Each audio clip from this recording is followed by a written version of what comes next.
face a peculiar kind of enemy, a particularly cruel and inhuman foe. They're genocidal. They're not fighting for this or that territory. They're fighting to eliminate the Jewish state in whatever boundary they say so. Their charter says if you find a bush and the Jew is hiding behind it, kill the Jew, kill all the Jews. Their goal goes beyond the destruction of Israel. They're part of an axis of terror. Iran, Hezbollah, Hamas, Houthis. They say death to America. That's the great Satan. Israel is a small Satan. I hope I don't find any offense with any of you. You're a middle-sized Satan. They hate our free civilization. They want to bury it. They have an ideology that is mad. In the 21st century, after the Enlightenment, after the scientific revolution, after the advance of human rights and democracy, this is sheer madness. I don't give it relative moralism that says, moral relativism that says, well, they have their society. They can do these horrible things to women. They can do these horrible things to human beings. That's their value system. That's not a value system. That's something that has to be fought. And one thing that we discover in the 21st century is that our assumption that we can live our civilized lives in our advanced countries, seeking peace, prosperity, and progress, and we can just sit back and the barbarians will not come back. They come back. They come back in many places. And if we are unwilling to fight the barbarians, they will win. And your moral values do not stand up if you're not willing to fight for them.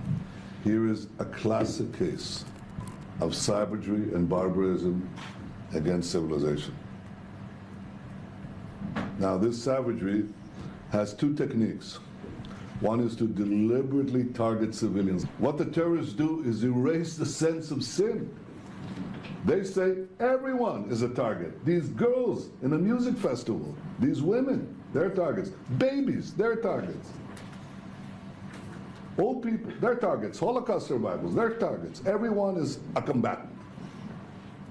Everyone. And they're deliberately not only target everyone, every citizen, no one is a civilian, no one is exempt from their murder, from their horror. They also hide behind their civilians. They deliberately implant themselves in hospitals, in schools, in residential areas, in UN facilities. They fire their rockets from there. Thousands of them. There is no symmetry here. These people target directly our cities all the time. Thousands and thousands and thousands of rockets falling on Barcelona, falling on Madrid, falling on Brussels, falling on Antwerp, or any one of the European cities. Thousands. Israel is a small country. They deliberately target civilians and they deliberately hide behind civilians and use them as a human shield. That's a war crime. So what is a democracy committed to the laws of war supposed to do? Do the laws of war give exemption to such criminals? And the answer is they don't. They say, do your best to target the terrorists. Do your best to minimize civilian casualties. But if we, the democracies, say that under no circumstances should we go in, because civilians tragically get killed, then we lost. We lost before we begin. You lost, and you lost. Spain lost. Belgium lost, because this will spread. You will see it very soon. Because the axis of terror is not going to stop. If they can emerge victorious here, they intend to bring down the Middle East. And next they'll go to Europe. After that, they'll go elsewhere. If you think I'm exaggerated, I am not. This is where the pivot of history now is going to be decided. Do we stop them here, or do they come to you? Now, how do you stop them? What do you do? What did the Western countries, what did the democracy do when terrorists embed themselves amid civilians? And let me say from the start that any civilian death is a tragedy. Anyone. And to avoid them, what you do is first you try to get the civilians out of harm's way. And that's exactly what we did. We asked, called, sent leaflets, phoned the civilians in the areas where we were going to hit the terrorists, the Hamas terrorists. And we said, please leave. When they tried to leave, Hamas kept them at gunpoint. Stay, because Hamas doesn't care that their civilians are killed.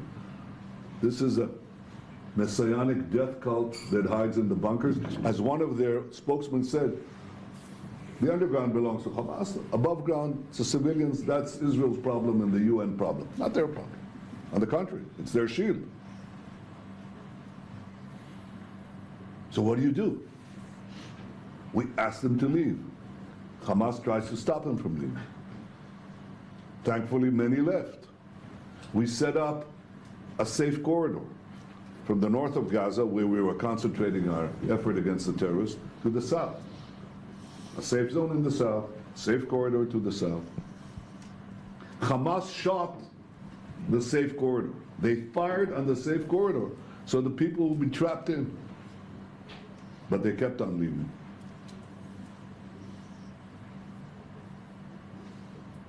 I'm happy to say that there is a decline in civilian casualties, which is our goal. Our goal is to have none. And primarily that's because of the ground action. The ground action has resulted in the fact that the warnings that we give are addressed by the population, civilian population. They go south. When they go south, we give them humanitarian support. There are about 150 trucks now going in, probably go up to 200 and beyond. Food, medicine, water. Israel is doing everything in its power to get the population out of harm's way. Hamas is doing everything in its power to keep the population in harm's way. And that's the fact. But I'll give you another one you're familiar with. Hitler, the original Nazis. They invade Europe, they do these horrors on a mass scale. And by the way, these killers would do exactly what Hitler did if they could get away with it. The difference is only in capability, not in intent and not in savagery. Hitler invades Europe, perpetrates these horrible savageries, the Holocaust, and so on. And the Allies invade. They invade Normandy. The German army is in the cities. You've seen the footage. The Allies say, no, we can't do anything, we can't fire because they're amid the civilians, of course not. They try to do exactly what we're doing, try to minimize the cost, and then they go through the cities of France and they go through the cities of Germany. And unfortunately, many, many, many civilian casualties occur. I don't know what history would have been like if we had demonstrations and protests in the West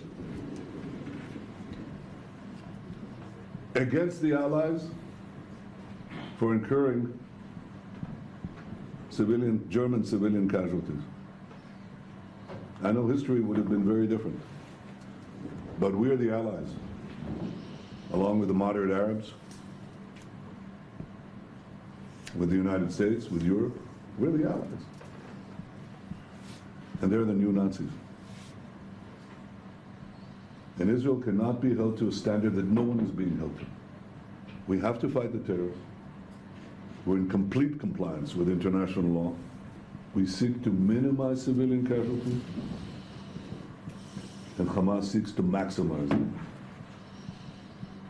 And I would strongly urge you to make that distinction, not merely because it's right and just, but because your very societies are on the line. You're next. This is a battle for civilization. It has to be won. We will win it because we have no other choice. We don't have a future if we don't. Hamas has already said we'll do it again and again and again. So we'll have to eradicate them.